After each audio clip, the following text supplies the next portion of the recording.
கேரளாவில் இருக்கிற 108 பகவதி அம்மன் டெம்பிளில் சோட்டானிக்கரையில் இருக்கிற பகவதி அம்மன் கோயில் ரொம்ப பிரசித்தமானது. எர்ணாகுளத்துலேருந்து 15 கிலோமீட்டர் தொலைவில் இருக்கிற இந்த கோயில் ஸ்தல புராணம் பல்லாயிரக்கணக்கான வருஷத்துக்கு முன்னாடியது. ரொம்ப காலத்துக்கு முன்னாடி கண்ணப்பன்ற வேடன் அவனோட தைரியத்தாலும் மன உறுதினாலும் ஒரு திருட்டு கும்பலுக்கு தலைவனாக இருந்தான். அந்த பகுதியில் இருக்கிற ட்ரைபல் இனத்துக்கு ரொம்ப தலைவன் அவன். அவன் யாரோ சொன்னாங்கன்னு பசுக்களை வேட்டையாடி திருடின்னு வந்து தேவிக்கு பலியிடுவான். அவனுக்கு மனைவி இல்லை, ஒரே ஒரு குழந்தை தான், பெண் குழந்தை தான் இருந்தது. இப்படி இருக்கும்போது ஒரு நாள் ராத்திரி ஒரு பசுவையும் கண்ணையும் திருடின்னு வந்து கண்ணுக்குட்டியை விட்டுட்டு பசுமாட்டை பலியிட்டுட்டான். அவனுக்கு இருக்கிற ஒரே பொண்ணு அந்த கண்ணுக்குட்டியை பார்த்து அது பாசமாக வளர்க்க ஆரம்பிச்சது. ஒரு நாள் அவனுக்கு எந்த பசுமே கிடைக்கல. அதனால் அந்த கண்ணுக்குட்டியை பலியிட தீர்மானித்தான். அதுக்கு தயாராகி அந்த கண்ணுக்குட்டியை கழட்டின உடனே அந்த கண்ணுக்குட்டி ஓடியே போயிடுச்சு. அது பின்னாடியே துரத்தின்னு ஓடினா, ஆனால் அவனால் கண்டுபிடிக்க முடியல. ஆனால் அவனோட பொண்ணு கொச்சுக்கரம்பின்னு அதை கூப்பிட்ட உடனே அது ஓடியே வந்துச்சு.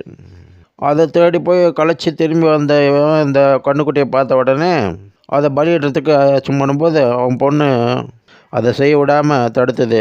அப்பா, எனக்காக இதை விட்டு கொடுத்துருங்க, இதை கொல்றதெல்லாம் ரொம்ப பாவம்னு ரொம்ப அட்வைஸ் பண்ணிது.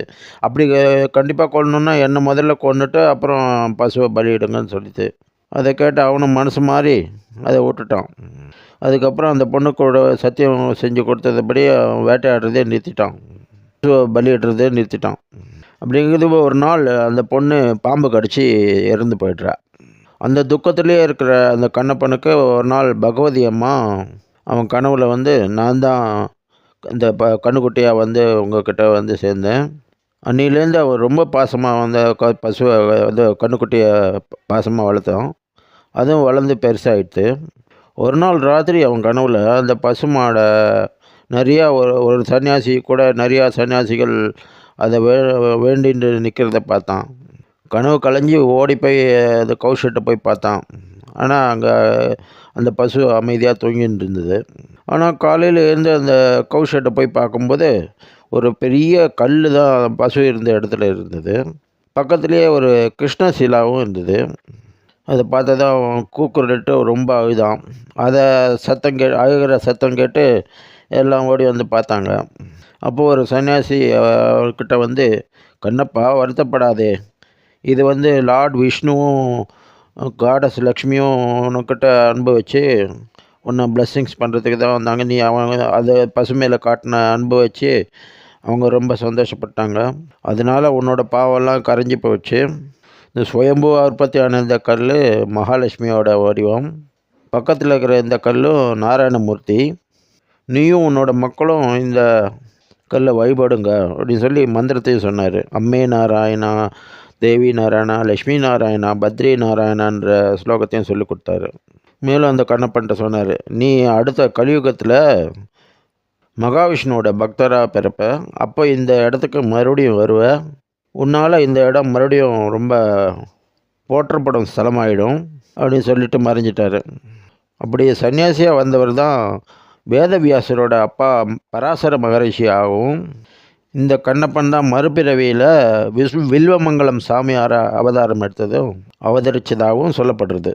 இந்த கண்ணப்பன் இறந்ததுக்கப்புறம் அந்த அவனோட விசுவாசிகள்லாம் வேறு இடத்துக்கு மாறி போயிட்டாங்க.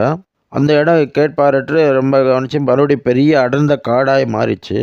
பின்னர் அவதரித்த பரசுராமர் 64 கிராமங்களை உருவாக்கினார் இந்த இடத்த சுற்றி வர. அதில் இப்போ இருக்கிற இந்த சோட்டானிக்கரா கிராமமும் இருந்தது.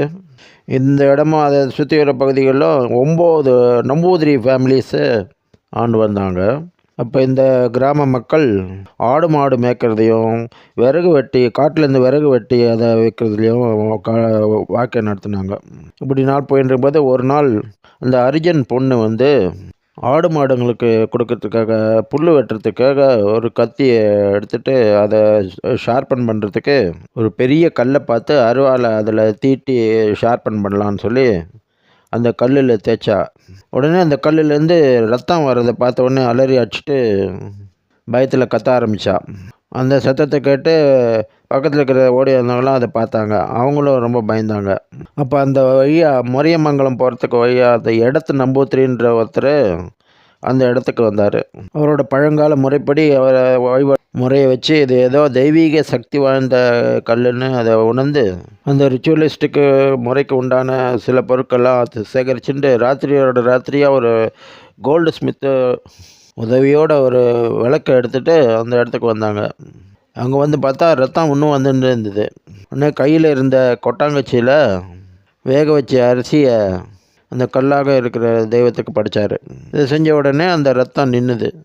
அதை முடிஞ்சு தெய்வத்துக்கு செய்ய வேண்டிய பூஜை முறையெல்லாம் செஞ்சு வீட்டுக்கு வந்தார். இந்த விஷயத்தை மீதி இருக்கிற 8 நம்பூதிரிமார்களுக்கும் தெரிவித்தார். அதில் சாம்க்ரோத் நம்பூதிரின்ற நம்பூதிரிக்கு அதில் இஷ்டமே இல்லை. ஏன்னா அந்த கல் இருந்த இடம் அவரோடது. அதை யாருக்கும் விட்டு கொடுக்க அவர் மனசு வரல. ரொம்ப காலத்துக்கு அந்த டிஸ்கஷன் பண்ணி கடைசியில் கலிக்குலத் கணியர்ன்ற ஒரு ஆஸ்ட்ராலஜரை வர வச்சு அவர் இதை பற்றி டிசைட் பண்ணலான்னு முடிவு பண்ணாங்க. இப்போ இடத்து நம்பூதிரி அந்த இடத்துக்கு போயிட்டு 2 விக்கிரகத்தையும் ஒரு பேஸ்கெட் அதை கூடையால் மூடினார். இது மேலும் பல பேருக்கு தெரிஞ்சு எல்லாம் கூட்டமாக அந்த இடத்துக்கு வந்தாங்க. அடுத்த நாள் காத்தால இடத்து நம்பூதிரி அந்த கூடையை மெதுவாக விளக்கினார். ஆனால் அங்கே 2 விக்கிரகமும் இல்லை, காணாமல் போயிருந்தது. சுற்றுமுட்டும் நல்லா தேடினாங்க. அப்போ ஒரு கண்ணை கூசுகிற வெளிச்சம் ஒரு இடத்துலேருந்து வந்தது. அந்த இடத்துக்கு எல்லோரும் ஓடி போய் பார்த்தபோது அங்கே அந்த 2 விக்கிரகமும் இருந்தது. அந்த கல் விக்கிரகம் இருந்த இடம் யாருதுன்னா இந்த இடத்து நம்பூதிரிது. அவர் அதை பார்த்து ரொம்ப சந்தோஷப்பட்டார். மேலும் தன்னோட இடத்த பொதுமக்களுக்காக அர்ப்பணிச்சிட்டாரு. அதை காமன் இடம்னு சொல்லிட்டாரு. இந்த தெய்வம் எல்லாருக்கும் பொதுவானவன்னு சொல்லி அந்த தெய்வத்துக்கு டெய்லி பூஜாஸ்லாம் ஆரம்பித்தார். இப்போ நம்ம பார்க்குற அந்த இடம் இது மூலஸ்தானம் வேடன் கண்ணப்பன் இருந்த இடம். பவழமல்லி இருக்கிற இடம் கௌஷெட்டாக இருந்ததுன்னு நம்பப்படுறது. இந்த 9 நம்பூதிரி ஃபேமிலிஸும் அதுக்கு ஒத்துண்டாங்க. அந்த கோயில் டெய்லி பூஜை நடத்துறதுக்கும் இந்த கோயில் கட்டுறதுக்கும் அவங்கவுங்களோட நிதியை வந்து பகிர்ந்தளித்தாங்க. இடத்து நம்பூதிரி ஒரு சின்ன கோயிலை கட்டி அதை வந்து நிர்மாணித்தார். பின்னால் இது பல மன்னர்களாலும் கொச்சின் தேவஸ்தானத்தை சேர்ந்தவங்களாலும் பெருசாக்கப்பட்டு இப்போ நம்ம பார்க்குற கோயில் உருவானது. இப்படி இருக்கும்போது கிபி 788லேருந்து 820 வரைக்கும் வாழ்ந்த ஆதி சங்கராச்சாரியார் கேரளாவில் அமைதியும் மகிழ்ச்சியும் கொண்டு வரத்துக்கு மைசூரில் இருக்கிற சாமுண்டி தேவியோட அருள் தான் முக்கியம்னு நினச்சி நிறைய தபஸ் பண்ணி பஜன் செஞ்சு அவரோட பக்தியில் மகிழ்ந்து சாமுண்டி தேவி அவரை முன்னாடி தோன்றி, நான் உன் பின்னாடியே வருவேன், பட் ஒரு கண்டிஷன், நான் வந்து சலங்கை ஒழிச்சுட்டு இருக்கோம் நான் வரும்போது, ஆனால் அந்த சத்தம் நின்றுதுன்னா நீ திரும்பி பார்க்கக்கூடாது, இந்த கண்டிஷனுக்கு ஒத்துண்டா நான் உங்க கூடவே வரேன்னு சொல்லி சம்மதிச்சாங்க. ஆதிசங்கரரும் அதுபடியே அவங்க அந்த சலங்கை சத்தத்தை கேட்டுட்டே முன்னாடி போயிருந்தார். அப்படி போகும்போது சௌபர்ணிகா ரிவர்கிட்ட வரும்போது கொலுசு சத்தம் கேட்கல. தான் வாக்கு கொடுத்ததை அப்படியே மறந்துட்டு எங்கே தேவி காணாமல் போயிட்டாங்களான்னு சொல்லி திரும்பி பார்த்தாரு. அப்போ சாமுண்டி தேவி, நான் சொன்னதை நீ கேட்கல, அதனால் நான் இந்த இடத்துலையே தங்கிறதாக முடிவு பண்ணிட்டேன்னு சொல்லி இப்போ இருக்கிற கொல்லூரில் மூகாம்பிகையாக தங்கிட்டாங்க. மூக்கம்னா அமைதின்ற பேர். இந்த கொலுசு சத்தத்தை நிறுத்திட்டு அமைதியாக இருந்ததுனால மூகாம்பிகான்னு பெயர் பெற்றாங்க. ஆதிசங்கரர் சாமுண்டிக்கிட்ட நான் தெரியாமல் பண்ணிட்டேன், அதை தயவு செஞ்சு என் கூட வரணும்னு ரொம்ப கெஞ்சி கேட்டப்புறம், இந்த இடம் எனக்கு ரொம்ப பிடிச்சிருக்கு, ஆனால் உன்னோட விருப்பத்துக்கும் நான் இது பண்ணுறேன், நீ எங்கே இந்த ஜோதியை கொண்டு போறியோ அந்த இடத்துக்கு நான் காலையில் 4 மணிக்கு ஏர்லி மார்னிங் 4 மணிக்கு அங்கே தரிசனம் கொடுப்பேன், அதுக்கப்புறம் இங்கே வந்துடுவேன்னு சொன்னாங்க. அதுபடியே இன்னி வரைக்கும் நடந்துட்டுருக்கு. ஏர்லி மார்னிங் 4 மணிக்கெல்லாம் கோயில் திறந்து சோட்டானிக்கரால் பக்தர்கள் சாமுண்டி தேவியை தரிசிக்கலாம். அதனால் 7:30 மணிக்கு தான் கொல்லூர் மூகாம்பிகை கோயில் திறக்கப்படுறது. அதன்படி ஞான சக்தியாக சரஸ்வதி வடிவத்தில் காலையிலையும், இச்சாசக்தியாக லக்ஷ்மி தேவியாக மதியமும், கிரியாசக்தியாக பராசக்தி இதில் துர்காவாகவும் தரிசனம் தராங்க. ஒரு சமயம் தேவி விக்கிரகத்தை மெப்பையூர் மணன்ற இடத்துக்கு ஒரு வீட்டுக்கு அதை எடுத்துகிட்டு போனாங்க. அப்போ கொள்ளைக்கூட்டம் அந்த தேவிக்கு ஆஃபர் பண்ண பேடியும், அதாவது நெல்லையும் பணத்தையும் கொள்ளையடிக்கிறதுக்கு ட்ரை பண்ணாங்க. ஆனால் அவங்களால செய்ய முடியல. இதே அந்த பகைவர் மனைக்கு போனப்புறம், மெப்பகைவர் மனைக்கு போனப்புறம் அந்த ஜனங்க இதை நடந்ததை பற்றி சொன்னாங்க. திரும்பி சோட்டா நிக்கிற எடுத்துகிட்டு போகும்போது இதேமாரி நடக்கலான்னு சொன்னதும், அவரோட ஆராதனை முடிஞ்சு அவரை அனுப்பும்போது, அவர் ஆராதனை செஞ்ச சாஸ்தாவை ஒரு மந்திரம் சொல்லி அவர் கூட தேவி கூட அனுப்புறதா அவங்கக்கிட்ட சொல்லி தேவி வழி அனுப்பினார். ஆனால் சாஸ்தா அந்த இடத்துக்கு போனப்புறம் அந்த இடத்த பிடிச்சி போய் சோட்டா நிக்கிற அம்மாக்கிட்ட வேண்டினாங்க. அந்த வேண்டுதலுக்கு அனுமதித்து தன்னோட அருகிலேயே காரியஸ்தராகவும் மேனேஜராகவும் இருக்கும்படியாக அனுமதித்தாங்க. அதனால் தர்மசாஸ்தா அவரோட மனைவிகள் பூர்ணா புஷ்கலாவோட தனி சன்னதியில் குடிபுகுந்தார். அவர் தான் தேவிக்கு சீஃப் செக்யூரிட்டி ஆஃபீஸராக கருதப்படுறாரு. இந்த சாஸ்தா தன்னுக்கிட்ட தேடி வர பேய் பிடித்த பக்தர்களை இருக்கிற பேயை விரட்டுறாரு. அவர்கிட்ட அடிபணியாதவங்க கீழே இருக்கிற கீழக்காவு பகவதி அம்மன் கிட்ட அவர் மூலமாக பேயற்றப்படுறாங்க. இந்த கீழக்காவு பகவதி அம்மன் கோயிலுக்கு கிழக்கு பக்கத்தில் சோட்டா நிக்கிற அம்மாவை பார்த்தபடி மேற்க பார்த்தபடி கோயில் கொண்டு இருக்காங்க. இந்த விக்கிரகம் பத்ரகாளியா வில்லுமங்கலம் சாமியாரால் நிறுவப்பட்டது. கீழக்காவிலம்மான்னு அழைக்கப்படுறாங்க. அத்தாழ பூஜான்னு இரவு பூஜை சோட்டா நிக்கிற அம்மாவுக்கு முடிஞ்ச உடனே இங்கே வலிய குருதி பூஜை, அதாவது கிரேட் சாக்ரிஃபைஸ் பூஜை நடத்தப்படுறது.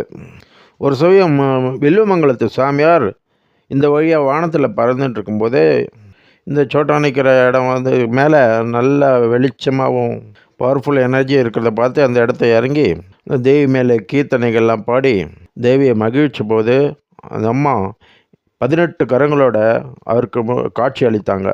அப்படி காட்சி கொடுத்த நாள் தான் மாசி மாதத்தில் மகம் நட்சத்திரம் அன்னைக்கு அந்த தரிசனம் கிடச்சிது. அந்த தரிசனம் கிடச்ச உடனே அவர் போக விரும்பல. அங்கேயே இருந்துட்டு அன்றைக்கி நைட்டெலாம் தங்கி இருந்தபோது அங்கே இருக்கிற அந்த குளத்தில் குளிச்சுட்டு இருக்கும்போது அந்த குளத்துலேருந்து ஒரு தெய்வீக அருள் எனர்ஜி கிடைக்கிறத நம்பி அந்த குளத்துக்குள்ளே நல்லா தேடின போது இந்த பராசக்தி சிலை கிடச்சிது. அந்த குளத்துக்கு பக்கத்துலேயே சோட்டா நிக்கிற பகவதி அம்மனை பார்த்தபடி இந்த சிலையை நிறுவினார்.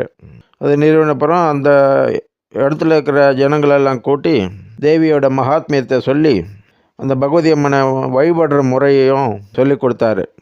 இந்த கிழக்காவில் அம்மா முறையையும் சொல்லி கொடுத்தாரு. இப்படி தான் சோட்டா நிக்கிற அம்மாவும் கிழக்காவு பகவதி அம்மனும் இங்கே கோயில் கொண்டு நமக்கெல்லாம் அருள் புரிகிறாங்க.